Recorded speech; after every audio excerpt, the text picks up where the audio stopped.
Sri Krishna, Sri Krishna, Sri Krishna, Sri Krishna. Guru Brahma, Guru Vishnu, Guru Devo Maheshwara, Guru Sakshat Param Brahma, Tasmai Shri Gurave Namaha, Tasmai Shri Gurave Namaha. All that is created must end.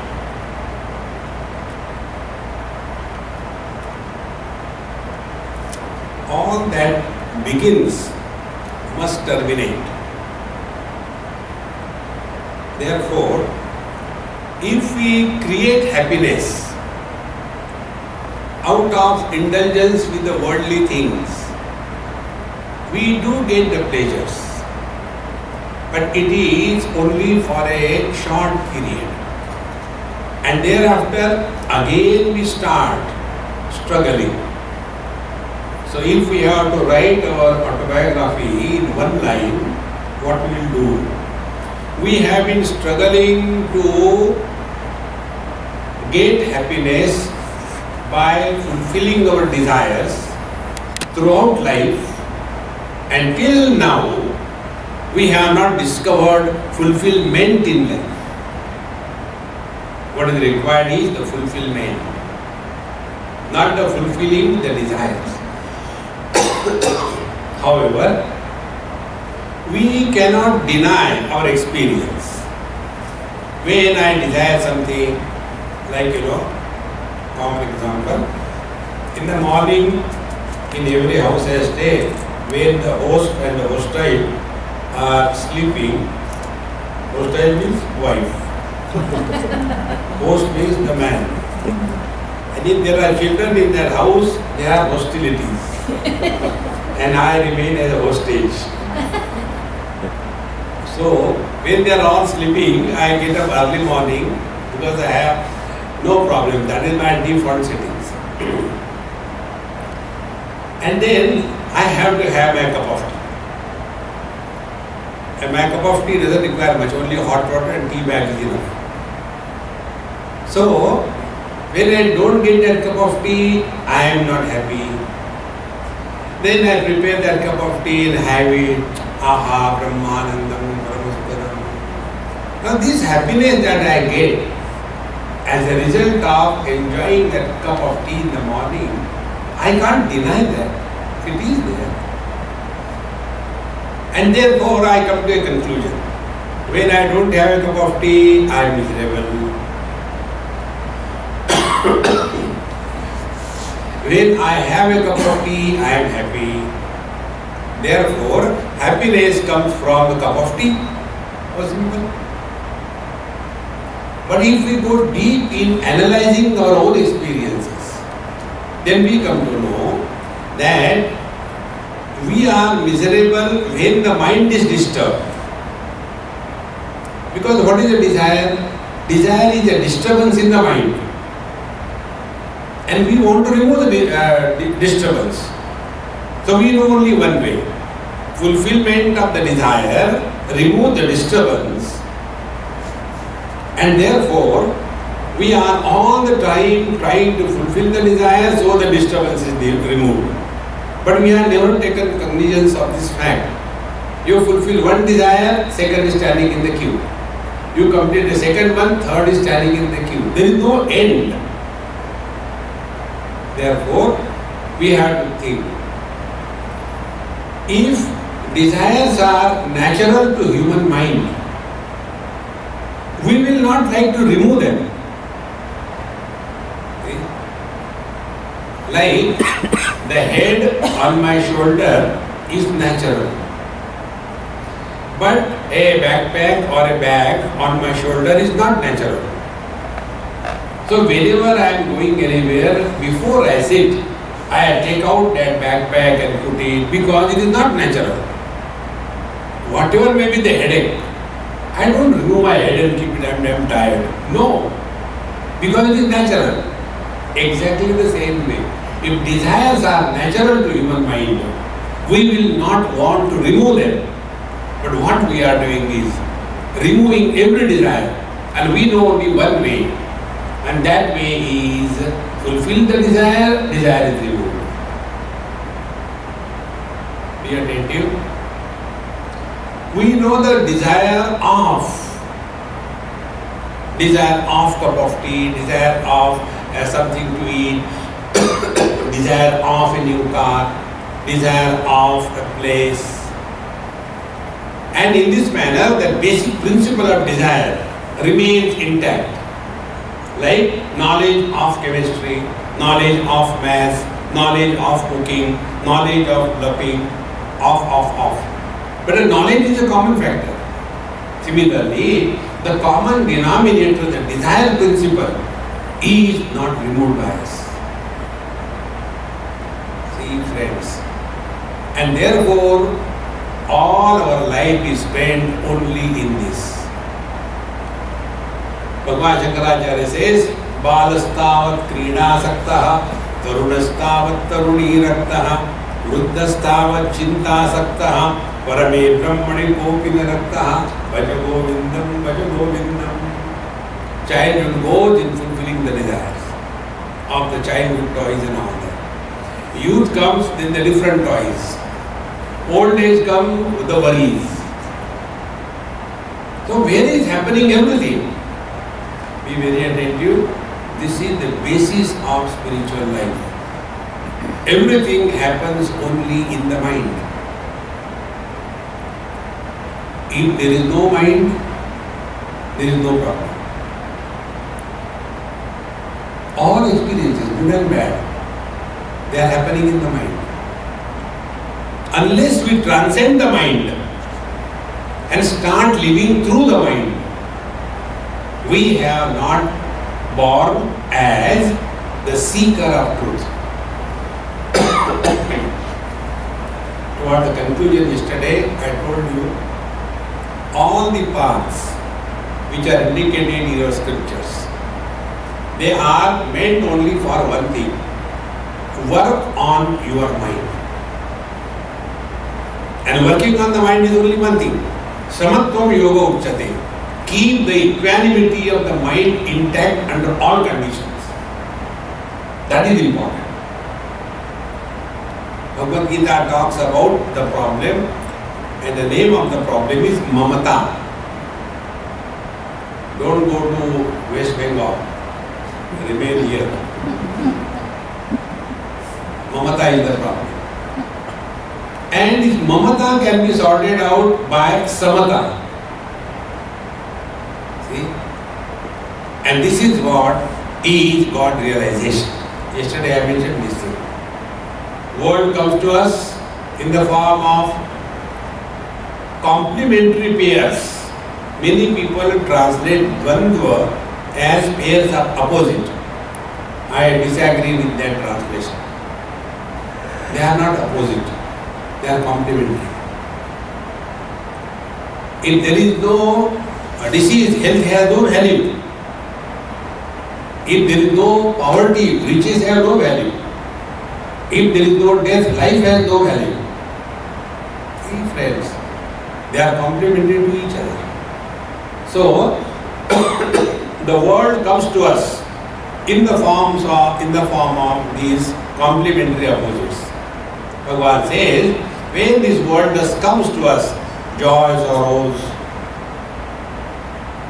there cannot be all the time miseries. It is not possible. You can be happy 24/7. You cannot be miserable 24/7. That is eternal, that is the truth. In the deep sleep, we are not miserable, but we are there. And nobody had the experience that I had 8 hours of sleep and I was miserable. No. So happiness is the reality and not the dukkham, not the miseries. Miseries are because of what happened to Arjuna. Dharma Samudha Cheta, he was confused about his identity. Therefore, yesterday's talk's conclusion was, Bhagavad Gita takes in first 6 chapters a clear format wherein you have to redefine and discipline your identity. Define your identity. Who are you? So we come to know we have to play many, many roles. So play your role perfectly well. But remember, at that time also, you are just playing a role. But we get carried away by the role. See, friends, with this we start living. Now to lead our role perfectly, what is required is discipline. A person who is not disciplined, he cannot perform any role perfectly. So these are the two things which are brought out in the first 6 chapters of Gita: karma, dharma and yoga. Dharma is with reference to the world. Yoga is with reference to the body. When these two things are practiced, knowingly and unknowingly, such persons become very strong personalities. You will see those who are karmakandis, those who are doing their job very well, nicely, sincerely, they have got a very strong eye. For example, I will give you. There was one lady somewhere and she came and started crying. Swamiji, please tell me what should I do? I said, I don't know. Do whatever you like. He said, my father died pretty early. I was the eldest one. I had 2 sisters and 1 brother. There was nobody to support us. So I have worked hard and got my sisters educated, my brother educated, got them married, got them settled. Now I am 45, 48 plus, but nobody wants me. I have done so much for them. My sisters tell, our husband don't like you coming here, please don't come. My brother tells, my wife doesn't like you coming here, please don't come. We love you, but we have to live in our own life. We can't have every time contact because of you. So she is all alone, so miserable. See, friends. Now what is the reason? She asked me. I said, Mama, you will not like it. The reason is, you must be a very strong, imposing personality. I have done so much. I have done so much. Do good and forget. But these people who do so much good to everybody, they have a very strong ego, I. And therefore, toward the end of their life, they are lonely in a crowd. They are not able to merge with the totality. See? Therefore, you see, karmakandis are very angry type of person. When they are doing any karmakanda, little bit of things here and there, they become angry. See? So also the case of the yogis. Yogis also have got tremendous anger. They will be cursing for no reason. And there is a possibility of fall in dharma, dharma bhrashta and yoga bhrashta. Bhagavad Gita, there is a word. Shuchi naam srimatam gehe yoga bhrashto vijayate athava yogi naam eva kule bhavati dhimata. So there is a possibility of fall in dharma shastra and in the yoga shastra. And what is the fall? The fall is we are brought down from the divine glory to the devil expression. And such people, they spend their whole life, but toward the end of their life, they are totally frustrated. They have not discovered fulfillment in life. See, friends. I remember, I don't know, right from many years, I had no interest in seeing God. And this happened because there used to be one great master, and I used to attend this satsang. In one place it so happened, there was a crowd, very unruly crowd. And I was sitting on the floor, Mahatma Ji was sitting. And in that crowd, somebody will come, put chandan on his head, and put a flower garland around his neck, and put one apple as a peppermint on the roof, and do pradakshina. And in that chaos, the mic is not proper. And that time he was having his lower intestine cancer. He had cataract operation in that condition. But he was absolutely at peace. And in that crowd, one person got up and read a question paper. Not one person. Maharaji, these are the questions. And in that chaos, I was that time young, I was feeling, I should go and kill everybody, shut up. But I could do nothing. That time the blood was boiling out of the body. Now it is gone. Now there is no blood. There is only Paramatma. So, after his question paper was read, this Mahatma Ji restated the same questions in his words, which included the answers for all the questions in one go. Who can do this? He whose mind is at peace 24/7.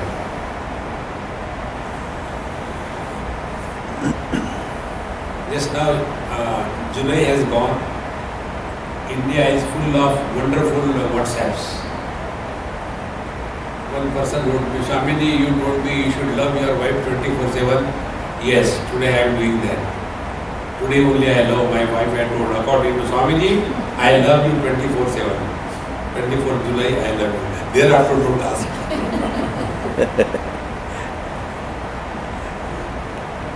So, when I saw that day I decided, oh Lord, hang around. Where will you run away? God cannot go anywhere. See, friends, that day onward, my spiritual practice is be at peace with yourself.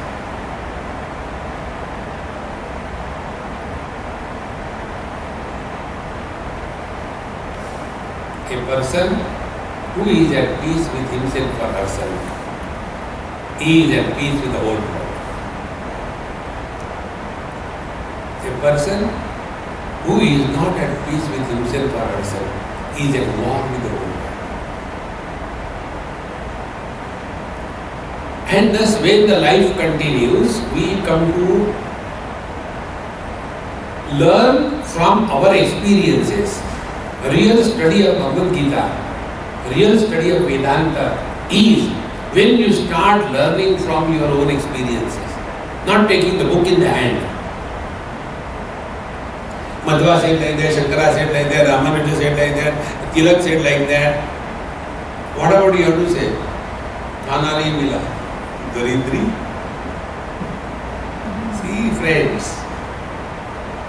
Therefore, every verse of Bhagavad Gita is the biography of Bhagavan Sri Krishna. Every verse. What he said, he knew it. That is the way to study Bhagavad Gita. So, the first 6 chapters, they give us these 2 messages. Establish your correct identity so that you have redefined your I. And then second thing is you are self-disciplined. Nothing in this world should be able to disturb us on anything. In Mahabharata, there is shloka. Sarvam paravasham dukkham, sarvam atmavasham sukham, etat vidyat samasena lakshanam sukha dukkhayo. All dependence is misery. All independence is happiness.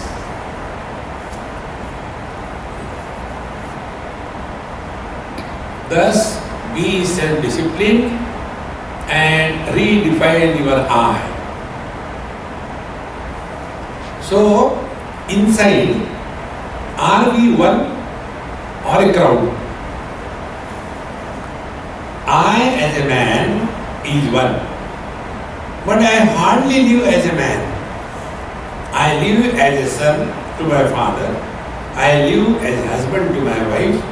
I live as a father to my son. And thus, there is a poultry farm inside. Not one. Now, out of all these things, which is the reality? The son is the real, or the husband is the real, or the father is the real, or the man is the real. And then we come to know all those who are disturbed. The son is disturbed, the husband is disturbed, the father is disturbed, who do not exist. Show the husband separate from the man. Like we can show the clothes are separate from the body. Show the husband separate from the man. One day one young boy asked me this question. Normally I don't entertain questions because my principles are very clear. Every question is about not self. This is one spiritual practice. What is that about which we have no question? We have no question about our being. That I am or I am not. No question.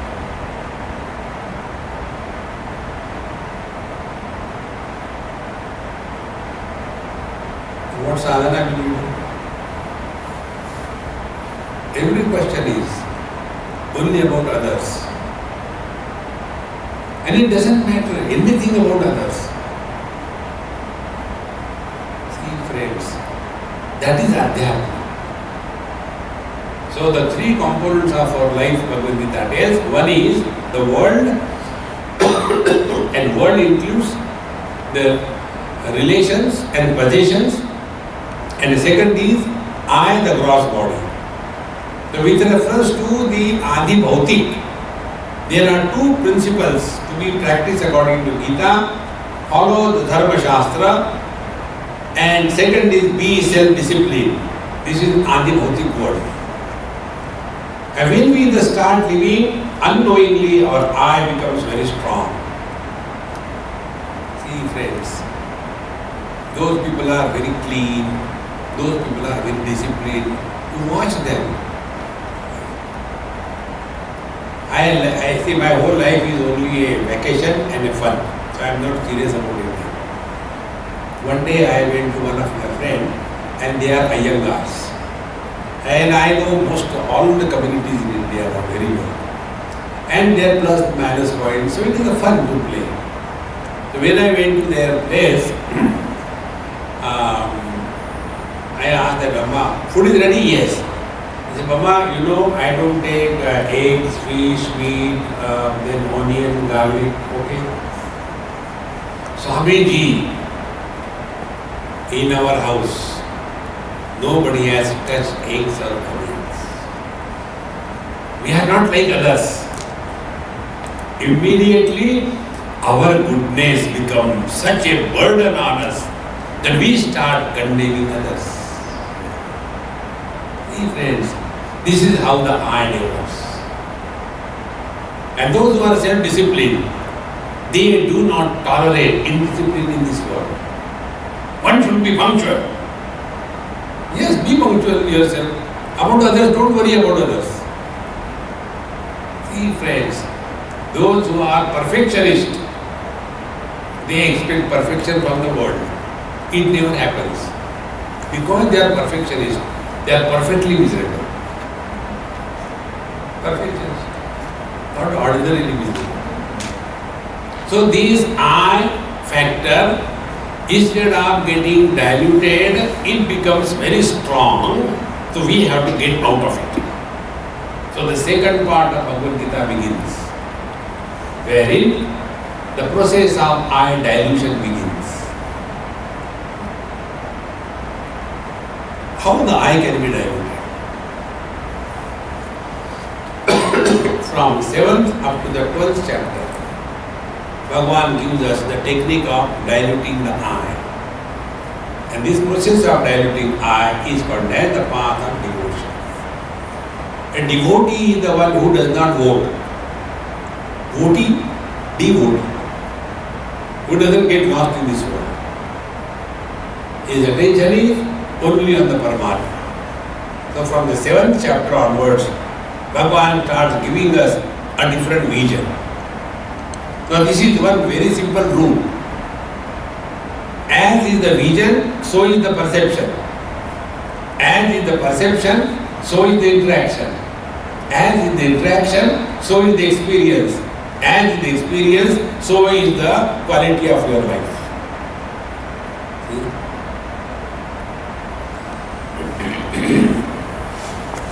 When we see this word, yesterday I was talking to that baby's mother. I said, Mama, you must have seen this, or next time you do it. When there are two kids, one is your son, second is other child of the same age. So when you are looking at these two children, what is your experience?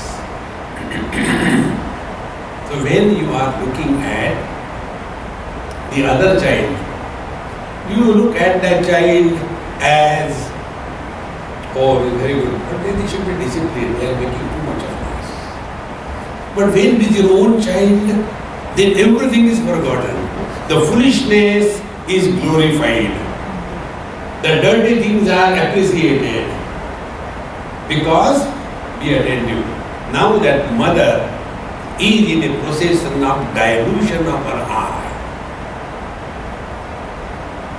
This process of dilution is called as the path of devotion.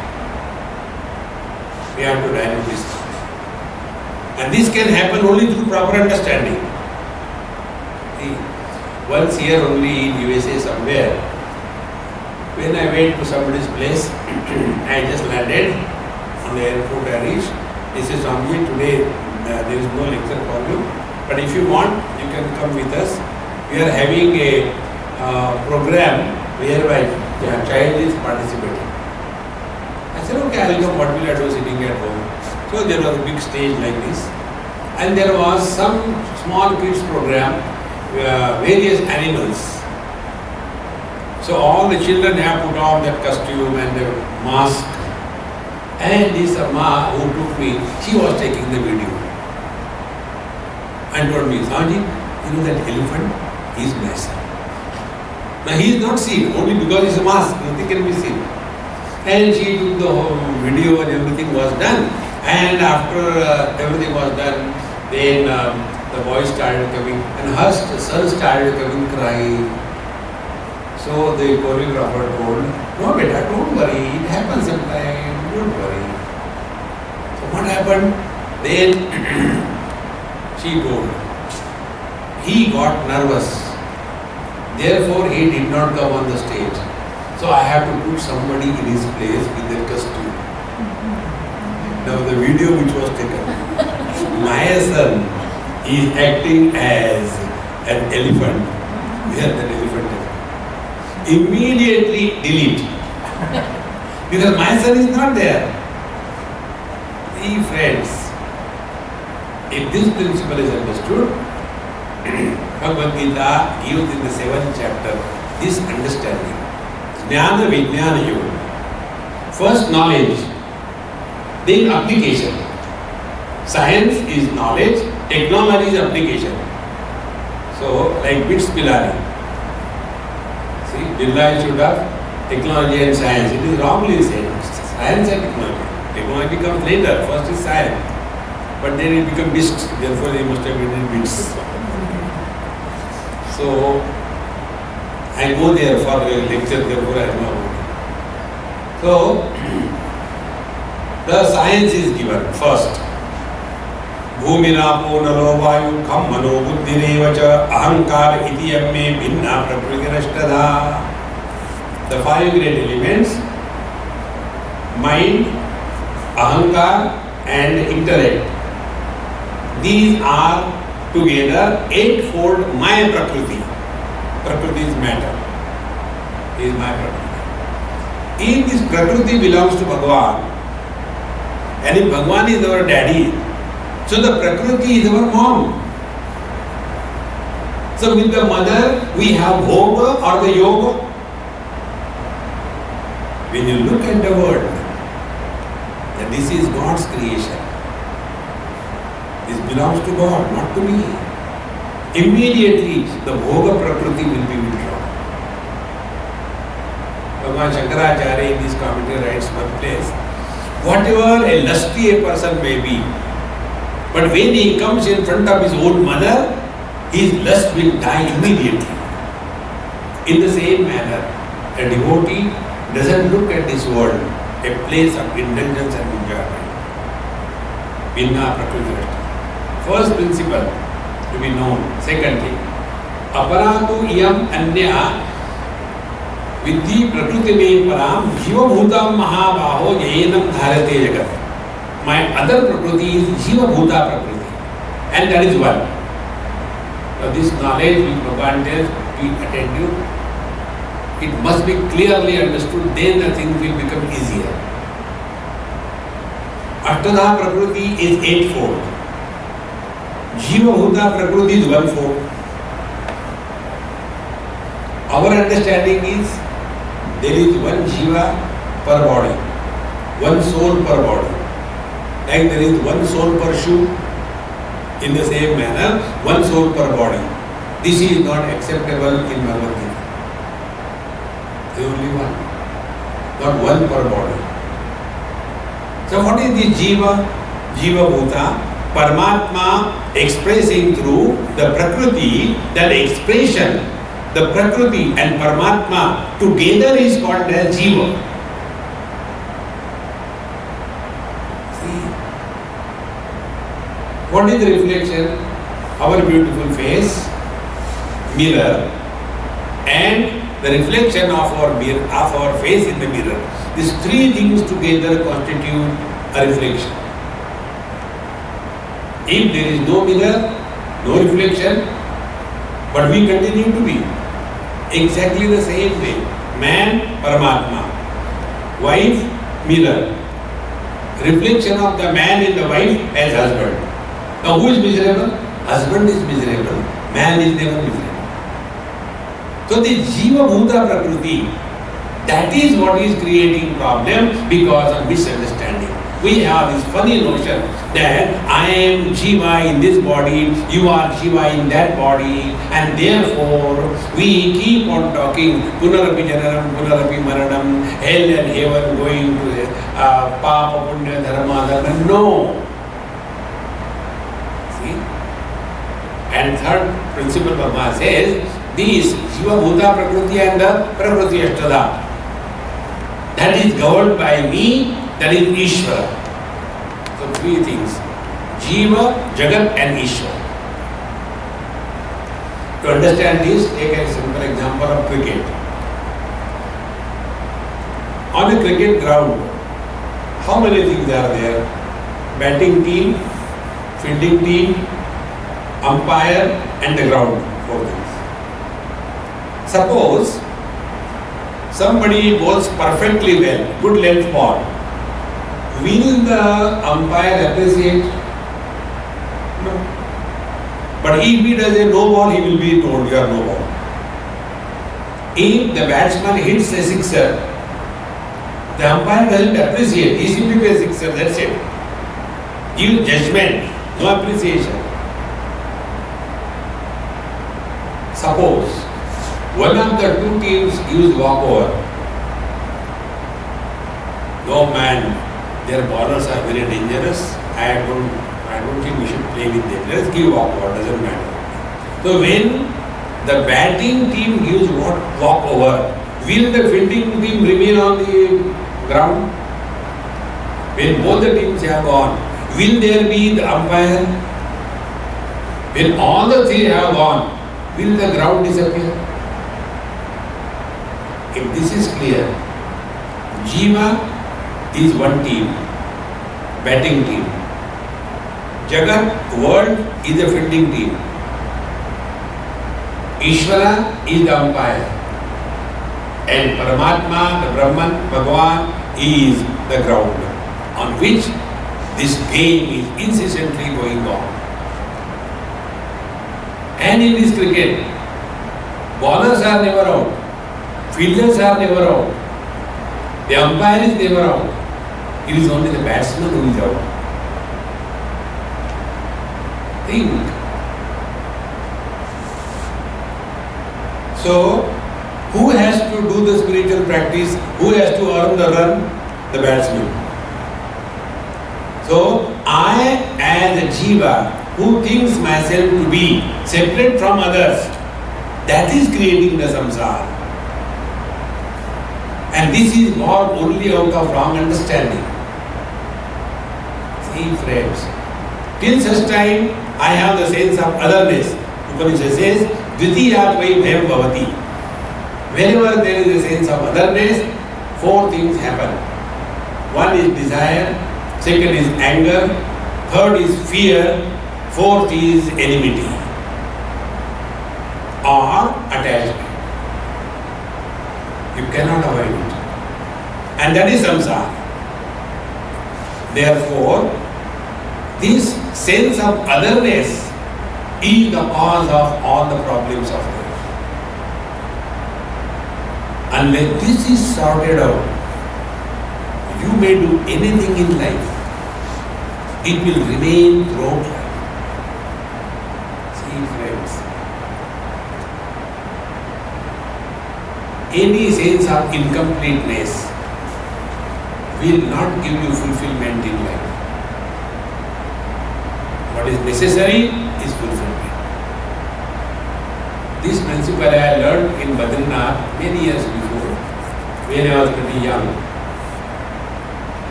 There was 5-6 Mahatmas sitting. I also went to see what is going on, so they called me, please come and sit here. So I sat. And there was a floating population, so many people come there for darshan. So about 50-100 of them were sitting. And then he said, okay, you talk in Gujarati, you talk in Hindi, you talk in Marathi, you talk in Tamil, people will understand. So everybody was talking, and I was also sitting along with the Mahatma on the dais. Then that Mahatma told me, you talk in English, it seems you know English, all people are talking in local language, you talk in English. So I spoke 5 minutes, and after everything was over, everybody did namaskar to him, I also did namaskar. When I was going, he said, you wait. Again I sat on the floor in front of him. He said, no, you sit next to me. So I sat next to him. And he said, I wish I had studied English in my life. I would have gone throughout the world and spread the gospel of Gita throughout the world had I known English. But I did not study. That day I discovered what is the use of the study of scriptures. If you have a sense of incompleteness, you are in a wrong track. Bhagavad Gita says, Etad buddhva buddhiman syat krutakrutescha bharata. Life is totally fulfilled. When the death comes, such a great master shouts at the death, come on, why you are late? Not afraid. Because all that is to be done is done. There are no loose ends left in life. So this Jiva Jagat Ishvara, these three principles are supported by the common denominator. Like the son, the husband and the father. These three personalities are supported by the man. When the father dies, there is no son. When the wife dies, there is no husband. When the son dies, there is no father. But when a man dies, none of the three can exist. What is the reality? The man or these three? See friends, the more you contemplate in this line of thinking, the one who is miserable doesn't exist. Now when he doesn't exist, how can you help him? See friends, then what we have to do? Play your role, that's all. The whole life is only playing the role. Therefore, Ram Leela, Krishna Leela. See friends, So, what is the ultimate truth?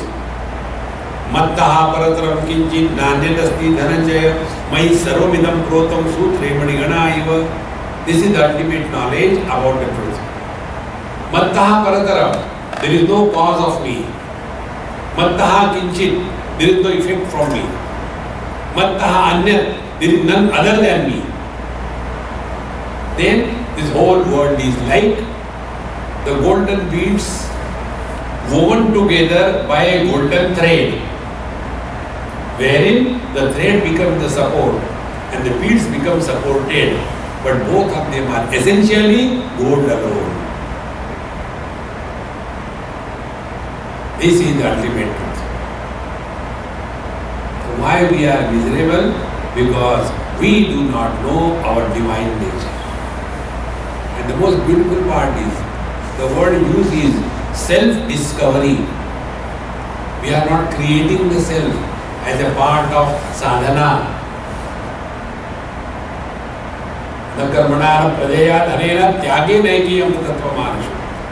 The whole process is the process of renunciation. And it's not something great we do every day. Only thing we don't know that we are doing it. What is the process of going to sleep? Today when you go to sleep at home, from today onwards start this as your spiritual practice. When you are going to sleep, just observe what you are doing. First of all, you withdraw from all your business, whatever you may be, withdraw from them. Thereafter you close all doors, windows. Then you get in your room, switch off all the lights. Below the quilt, you are sleeping now, eyes closed, everything is closed. Then last japa begins. I want to sleep, I want to sleep, I want to sleep. Till such time, I and want is, sleep doesn't begin. When this I and the want disappears, sleep begins even in the satsang.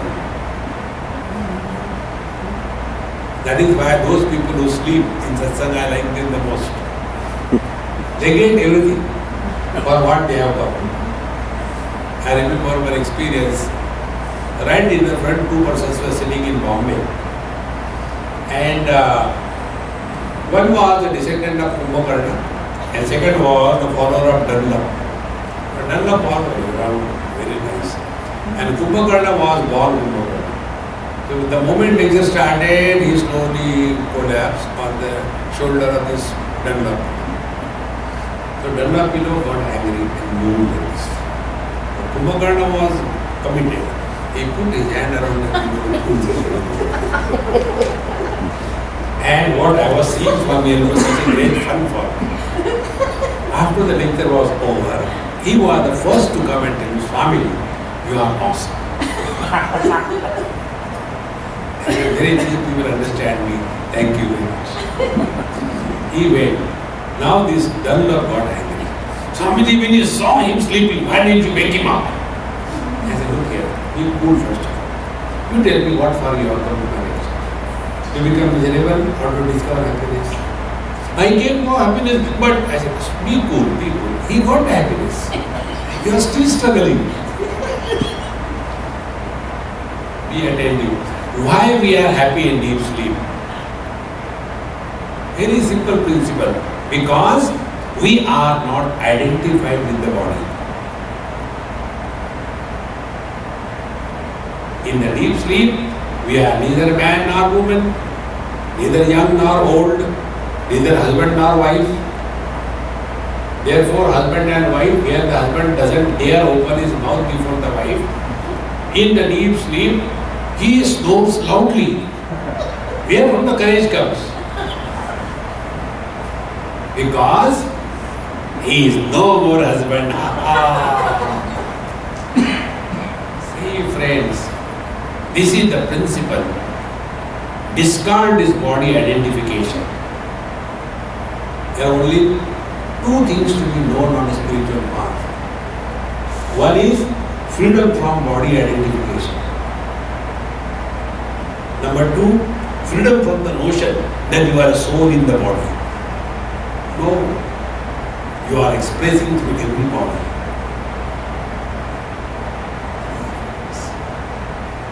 For this you don't have to go anywhere. Just analyze your own experiences. Like all colors and forms are seen by one vision. There are no different visions for different colors. And all the differences do not influence the vision. Then all sense organs are nothing but expression of the mind through these 5 gadgets. When the mind comes out of the eyes, it is vision. When it comes out of the ear, it is the hearing ability. There are not 5 minds. And further you go, one consciousness expressing through every body as mind is one. Like the mind becomes the vision because of the structure of the eye. The same mind becomes the hearing ability because of the structure of the ear. Like the electricity becomes the light because of the bulb, becomes a magnetic field because of the fan, becomes the amplification because of the amplifier. The differences are on account of the gadgets fixed to the electricity. Exactly the same way. One conscious reality expressing through the man's body, beard grows. When I was in China, I became a big hit there, both among gents and ladies. Among gents because of the beard. Language is a problem, so they simply show. So, one person asked me, he knew little English. He said, since when you are growing it? I said, since childhood. Oh, therefore it is so big. He couldn't understand the joke. From a childhood, how can you grow? Therefore, when consciousness expressing through the man's body doesn't become a masculine consciousness.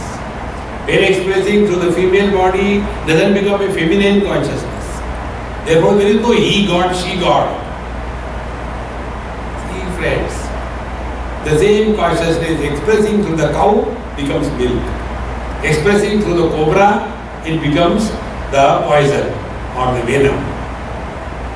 See, friends, when our attention does go from multiplicity to unity, we come to this point.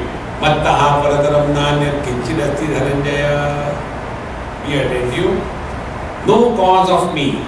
That means I am causeless existence. Is it not true? Do we have the experience of our birth? We don't have. Somebody tells us. This is your date of birth and this is the time. Once I happened to go to a maternity home because of some reason. So after seeing that my friend's wife's baby, he had some fight with the nurse. He said, he will not come inside, I will call police. So he called me, Swamiji, please see, I don't know what is happening and this nurse is my enemy, I don't know why she is around me. He was a very hot-tempered person. So I went in the morning at about 2 o'clock, 3 o'clock. And I could speak to her language. So she said, you can come, not him. I said, it is not my baby, it's his baby, let him go, who cares? He said, no, I will allow you, not him. So my friend said, okay, Swamiji, go at least see who is there, what is there. So I said, this is the lady. And then she saw the bed number, 420. This is the baby. And, I said, this is okay. What is the time of birth? So she told such and such time. I said, Mama, questions over. Now my general knowledge I want to ask. Don't misunderstand me. No, sorry, you can. Then I told her, I said, how do you know exactly what time the child is born? When the head comes out, then he is born. Or the tail comes out, when he is born. And there are not only one lady, there are dozens of them. So many of them are coming out any time. And you are one here looking into the watch. How do you know who has come what time? He said, you are very right. We tell them approximately. But we keep in mind one thing definitely, we don't tell them round figure. If we tell that baby is born at 12 o'clock, they will never believe in us. We say 11:59. We have no experience of birth, we have no experience of growth, we have no experience of death, and we have no experience of absence. This is the meaning of Mattaha Parataram Nanyat Kinchinasti Dhananjaya Sarvam Idam Protam Sutre Maniganaiva. So this me supports the waking, dream, deep sleep and samadhi. Bhagavad Gita says, Dehinosmin yatha dehe kaumaram yovanam jara tatha dehantara prapti dhiras tatra ramiyati. Now try to answer this question to yourself. Where your small, cute little body has gone? Where your arrogant teenage body has gone? Where your frustrated middle-aged body has gone? And where your pathetic old-age body will go? Find out. They have gone nowhere. But they are there. And we have no experience. We are born, we are growing, we die, we are absent. No. This principle is our essential nature. Once this becomes the point of orientation, then our interaction with the world and the quality of our interaction changes. It is for this purpose the path of devotion is set. Then Vijnana, the application of this knowledge. So suddenly we won't get this knowledge. So the teacher gives, like in our KG1, KG2, children are taught with the support. Chocolates are given. Children are using chocolate. So 1 chocolate plus 1 chocolate is equal to 2 chocolate. We think we are teaching 1 plus 1, 2. Child's attention is on the chocolate. But slowly he learned the concepts in the same manner.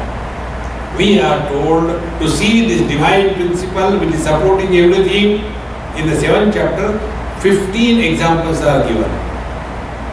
Where they said, Raso hamapsu kaunteya prabhati shashi suryayo pranavaha sarva vedeshu shabdake paurusham drashu. So he goes on telling that among the Vedas I am the Omkara, in the space I am the sound, in the waters I am the taste, in the fire I am the form. So these are the different unities, and in that see the divine principle. Like we see, among all of us, I am a South Indian, I am a Gujarati. See? So first, among the Americans, we are Indians, one group. Among the Indians, we are the Nata and Tana. You know that Nata and Tana? So in this manner, small groups are formed and we identify our people there. In the same manner, when you move in this world, focus your attention to the common denominator. And after having told this, Bhagavan says, Chaturvidha bhajante mam jana hruti lorjana arto jigyasu arthati jnani cha bharatarshava. 4 types of good people are able to follow me. First, those who are artha. When miseries come in our life, they are God-sent blessings. See? Be attentive. A devotee never complains. Why? Because he has understood. It is something like this. I had a pain in my tooth. So is the pain given to torture me? The pain is to remind me, hey, there is something wrong, take care right away. When we put our clothes for washing in the washing machine, that time, do we put the clothes and put a lot of detergent and hot water and high speed? Then we look at the clothes and say, no suffer, no suffer. No, they are not put for suffering. They are put there so that they can be reused. In the same manner, every difficulty in our life is to purify us. Take care on time, you will be saved. This is the technique the Lord gives. And therefore, difficulties come at the finance level, at the body level, at the sense organs level, at the mind level, and the intellect level. And each difficulty, each misery is reminder. If you feel insulted, understand your ego is growing beyond proportion.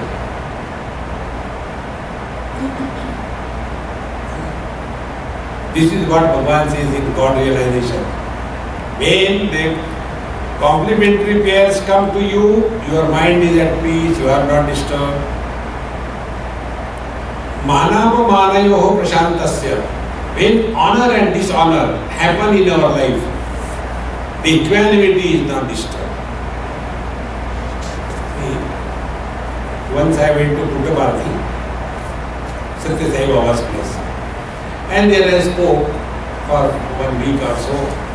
And in that talk I explained what is the meaning of Prashanti Nilayam.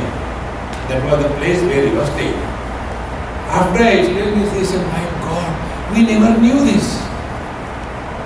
What is Prashanti? We know Ashanti. No explanation is required. Absence of Ashanti is Shanti. Then what is Prashanti? Prashanti is that which is not disturbed by Ashanti, and that which is not enhanced by Shanti is Prashanti. See? So, joy comes, we don't lose our proportion. When miseries come, we don't get buried under the miseries. Similarly, honor and dishonor. When honor and dishonor do not disturb you at all, and when the joy and sorrows of life doesn't make any impact on your mind, then you are living in God. Paramatma Samahita. Friends, so here attention is on our blissful self and not on the world. Miseries can be attributed to somebody, but we are miserable by choice. If you learn this art of refusing to be miserable under any condition, even God cannot make you miserable.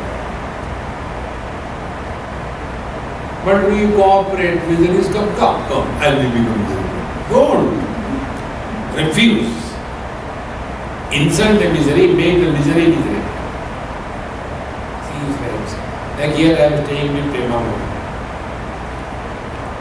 I am getting everything that I want. Somebody asked me, Navidi, I am going to Minneapolis, where should I go? Can you suggest somebody? Yes, you go to their house. They are very nice people. So another person will come. Suppose she does like this, I hope she will not do. Then when I go to take bath, she will switch off the water. When I am taking food, she will add a lot of salt or a lot of pickle chilies. Then next time somebody asks me, go anywhere, don't go there. See, friends, in the same manner, when miseries come our life, we become miserable. So the next misery will come. Where should I go to him? It's very easily available. Learn to insult the miseries. Don't cooperate with them. And be attentive. Expansion of life is only through happiness. A miserable person cannot expand. When we laugh, we don't laugh inside the stomach. But we are miserable inside the stomach. What happened to you? What is there remaining to happen? Did anybody insult you? Who respects me? Inside. But when you are happy, ha ha ha ha ha. A real devotee is always happy. Many of us have got this funny notion. Devotion means, Papa, Papa, don't do that. He told me he doesn't like crying guys. Be always happy. And don't we like somebody happy? When somebody is happy, we like. Imagine, if you are happy, what will be the experience? The real meaning of dissolving the ego is you are happy under all conditions. The impact of the miseries found only on the ego. Like yesterday I told you, more hurt you get, more egoistic you are. Less hurt you get, less egoistic you are. Bhagwan doesn't get hurt at all. Yashoda Maya scolded Bhagwan Krishna when he was eating the mitti. I think in the last life you were a pig. So imagine you call a child here in this country pig, 9/11 immediately. You have called me pig. See? So, when Bhagwan was called you are a pig, immediately he was worried, my God, whether she knows me or what. I was the Varaha avatar. So he created confusion. He didn't get insulted. See, friends. Therefore, the real spiritual practice is this. To dissolve the ego, be happy. There cannot be simple. I am not giving any mala in your hand. I am not telling you go around that, poor God 100 times. No. Only be happy. Paramatma expresses through us only in the form of happiness. Let us be an instrument so that He can express to us. The more happy you are, less ego is in you. Bhagwan has no ego, therefore Paramananda. Om Purnamada Purnamidam Purnahat Purnamudachyate Purnasya Purnamadaya Purnamevavashishyate. Om Shanti Shanti Shanti Hari Om Sri Guru Namaha.